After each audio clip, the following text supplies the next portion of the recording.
Hey, what's up, everybody? Video 44 coming at you with another video. All right, so we got the Los Angeles Lakers playing the Memphis Grizzlies tonight, 6:30 Pacific, 9:30 Eastern, here in Los Angeles, and it's a fill-in game for the tournament. We didn't have it on the schedule initially, just like the Minnesota game, but they gave us this one.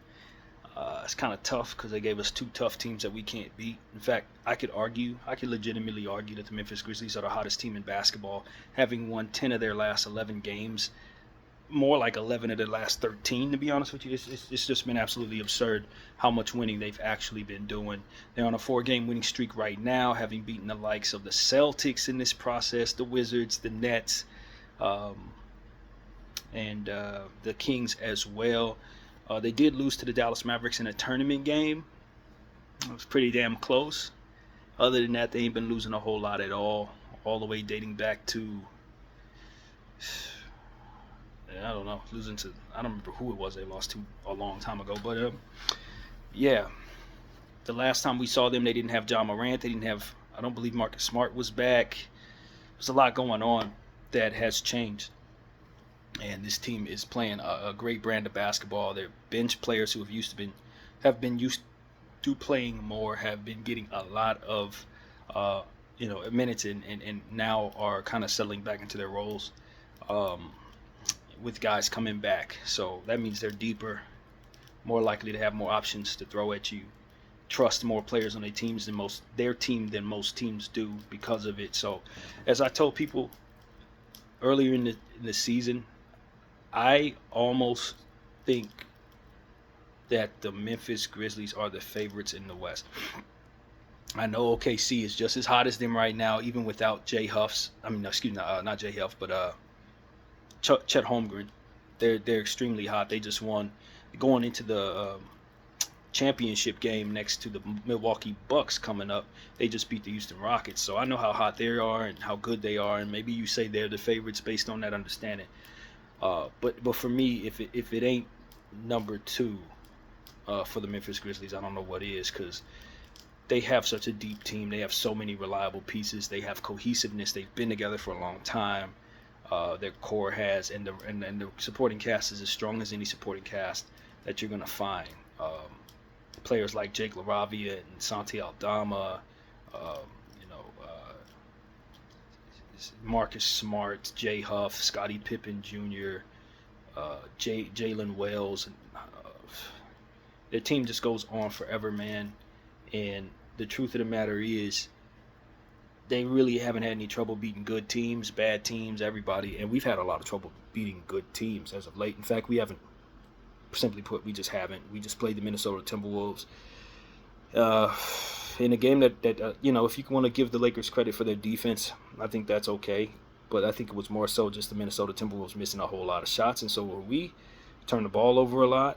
Credit the Minnesota defense for that. But that was a really tough game for my eyesight, to be honest with you. I just didn't enjoy watching it very much. And I'm hoping for a better performance tonight, even though I think we're even less likely to beat this team tonight. With, John Morant just going completely nuts against the Brooklyn Nets. Double pump dunk he did on the Celtics, beating them in their house. I mean, he's just going on a rampage. Beat the Kings, obviously the Wizards. They dropped 140 points on the Wizards and then turned around and dropped like 135 on the Brooklyn Nets. And that's what we're facing coming into this situation. So, this is just a red-hot offense, a very capable defense, an extremely deep bench with reliable basketball players, and strong core of talent that is going to be making all-star teams going forward, like John Morant, Jaren Jackson Jr., Desmond Bane. They just got strong pieces everywhere, man. Zach Edey, another rookie. Jalen Wells and Zach Edey, two of the best rookies are on this team right now. Zach Edey is a game-time decision, so he may try to pull that bullcrap and come back against the Lakers tonight. Be aware that is a possibility. They're missing Vince Williams, and they are going to be missing Gigi Jackson, of course, who's out for the season with a broken leg. So other than that, they're finally healthy for the first time in like 3 years, man. This is a very healthy basketball team, and it's showing in how they're playing. With Marcus Smart now back, it just makes it very difficult. Brandon Clark is back healthy for the first time in like 3 years. This is just a ferocious tandem of talent that's, like I said, been together for a long time, man. Most of the guys on this team have been together for a long time, and the guys that haven't are breaking out, like Jay Huff and Scottie Pippen, and they're just breaking out. So Jalen Wales, fantastic. So if we beat this team tonight, it'll be the best win of the season by far. This is us going into a situation where even though we're at home, it ain't gonna really matter where we play because this team is significantly better than us right now, and that's just what it is. We're like I said, coming off a bad loss against the Timberwolves. I don't know how many games we've lost out of how many games we've played, but it's a lot. Probably like 8 of the last 10 or something like that. It's really bad. And we've only beaten bad teams like Portland and Utah. We had to throw a San Antonio win in there or two. But other than that, that's really what the Lakers have been doing in forms of wins. Everything else, bad. Just really bad. So that's what it is, man. Hopefully LeBron James comes back. I hear he's a game time decision. I don't know. I just think when he looked at the schedule, if I'm being completely honest with you, I think Bron saw a game against Portland, 5 days off, a game against Minnesota in Minnesota, which he had already complained about having to fly down to Milwaukee for one single game in the preseason. So I knew he wasn't looking forward to doing that. And I just think he saw it as an opportunity for him to buy himself a lot of time off after, breaking the goal of wanting to play 82 games. Once it was official that he had to miss a game, it was like, why not just take some time off and get refocused? And I think that might have been what happened there. If he plays tonight, that's kind of what that shows me. He just saw a real opportunity to get himself some rest and nurse some wounds and figure out some things that maybe are going on in his life, and try to get back to this team and hopefully come back a much hotter player, because that Miami loss by 41 points or whatever, how terrible it was, I think really showed him that he needed to get away from this team for a second or maybe forever. Like literally, like that might be what he's going through right now. So we got Austin Reeves back. That was good for us. Hopefully we get Bron back and we can start looking more like ourselves. I know he takes the Jaren Jackson matchup very seriously. Every time he sees Jaren, it's a battle. And so I'd imagine he's going to want to play tonight against him. Ja Morant already told us he don't like us. He's been beating us a lot lately when he's playing. So we did get Memphis in the last game. We saw them. I think they were missing like a good majority of their players. So I don't remember how that went. But we won the game, I think. Or did we? I don't remember. But whatever the case may be, we have lost to this team already once. And when Scottie Pippen and Jay Huff were running things, I remember Jay Huff had like a third quarter where he went crazy. And so I'd expect for him to be fired up tonight. Of course, Scottie Pippen, I think, walked away with like a triple-double or something. So the old Lakers are going to be ready to go in this game. Marcus Smart, the old Celtic, is going to want to beat the Lakers off the strength of that. He still has green flowing through his veins. So this is an inspired matchup, man. Anytime the Lakers and the Grizzlies come together, it's always inspired.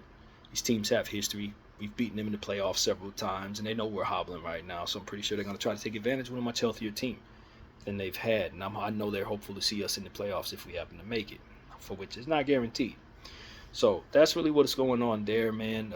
If anything, in looking at the highlights of the Memphis Grizzlies, I would just say you want to capitalize on the turnovers. In most of the games that they've played, they've not had fewer than 13 turnovers in the games that I've looked at the stats. The last 4 or 5 games, no fewer than 13. They're going to give the ball up. If you could take advantage of that, that might be a way in.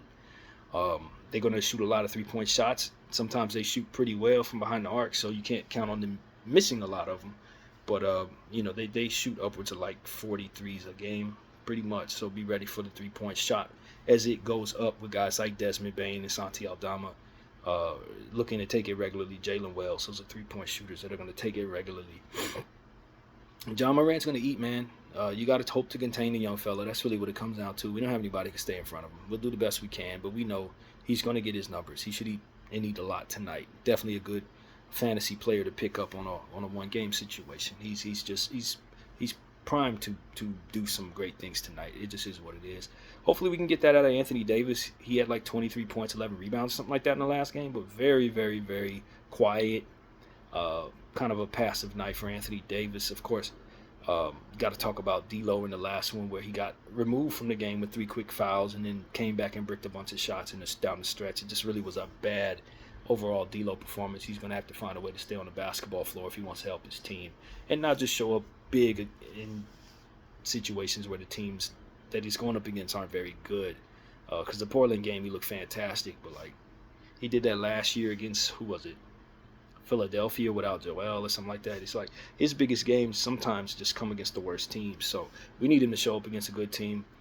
We need to shake off the "we can't beat good teams" attitude, and if we find a way to squeeze out a victory tonight, I think it'll really do a lot in the form of healing this basketball squad, who's going through a lot right now on the court, maybe even off it, to be honest with you, with all the trade rumors and stuff. Today, of course, is the day where you can be eligible to trade most players, so I know that's going to provide a bit of anxiety. We saw Schroeder, a player that I think the Lakers may have been targeting, go for a rather cheap amount to the Golden State Warriors yesterday, so Brooklyn's obviously open for business. You don't know if the Lakers are going to be willing to do a Dorian Finney-Smith trade or Deron Sharp or something like that. It might be possible, but I'm always telling people to temper their expectations, but I will say that there's a lot of pressure on the Lakers to make a move, and I don't know if they're going to be able to find the right move, or they just pull the trigger on a bad one, or just stand still.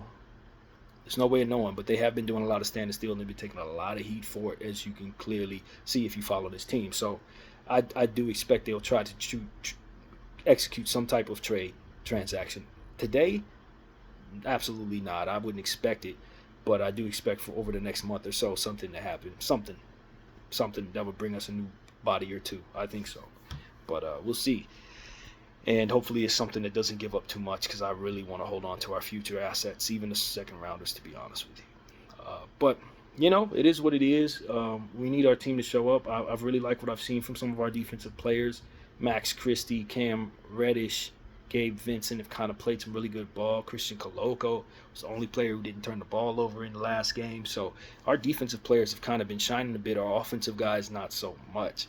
That's really what it comes down to. We need our offense and our defense to have a good game at the same time against a good team for once in our lives. And I don't know when I can expect that. So, you know, we did have that perfect storm game. I think it was against the San Antonio Spurs, where everybody played well, like 7 players in double figures or something like that. But that's a real rare occasion at this point. Also, as a team that's known as a good turnover team, we haven't been good as of late, turning the ball over entirely too much over the last couple of games. Hopefully we can figure out our turnover issues tonight against a team that does force a lot of steals. In fact, I think they forced 15 steals against the Wizards or something like that. I don't remember exactly which team it was. It might have been the Wizards or the Kings or something like that, but they forced 15 steals on like 22 turnovers for that team or something like that. But at the same time, Memphis turned the ball over 18 times in that same game. So that's, like I said, that's going to be your wiggle room to get in there and try to attack this team. It's capitalizing on their turnovers. I would put a strong emphasis on that. I do expect for them to turn the ball over some, and that's where you get them. Perimeter defense is important. Obviously, our defense is starting to improve. We don't know which defense team will show up, but over the last 2 games, our defense has really been shining. I thought they did really good against Portland, and then, like I said, Minnesota. Experts will tell you it was great defense. I personally think it was just bad shooting on both sides. But, you know, for whatever it's worth, our defense is improving. So we're going to need it tonight against this high-powered, high-scoring Memphis team that's dropping 130 and 40 points on everybody every night these days, beating the likes of the Celtics, as already mentioned, the Kings and teams like that. They're not having any trouble with really anybody at all. And so if we're going to beat them, it's going to be us playing our best ball, a team effort. Anthony Davis is going to have to jump into his early season high-scoring ability. All this 23-point stuff, 14, 15-point stuff is definitely get you beat tonight. He's going to have to be over 35 points if he wants to win this basketball game. And it's on him, man. Call for the ball and do the things that you've been doing. That's really what it is. I don't know where his head is, or if he's tired, if he's dealing with nursing with an injury or whatever, but him being a role player is equal to us not being a good team at all. That's just what it is. If he's not going to step up and step forward, and he's waiting for role players to kind of carry him, believe me, you're going to be losing, bro.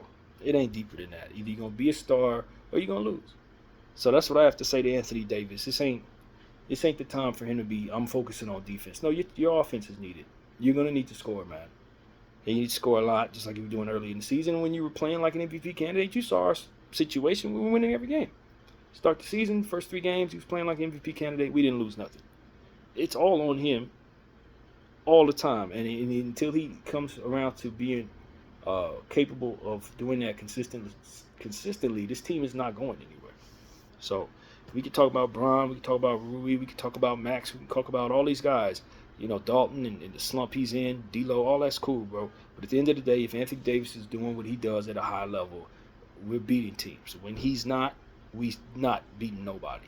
So that's really what it is, man. It's all on him in my mind. We go as Anthony goes. So that's pretty much it, man. We're highly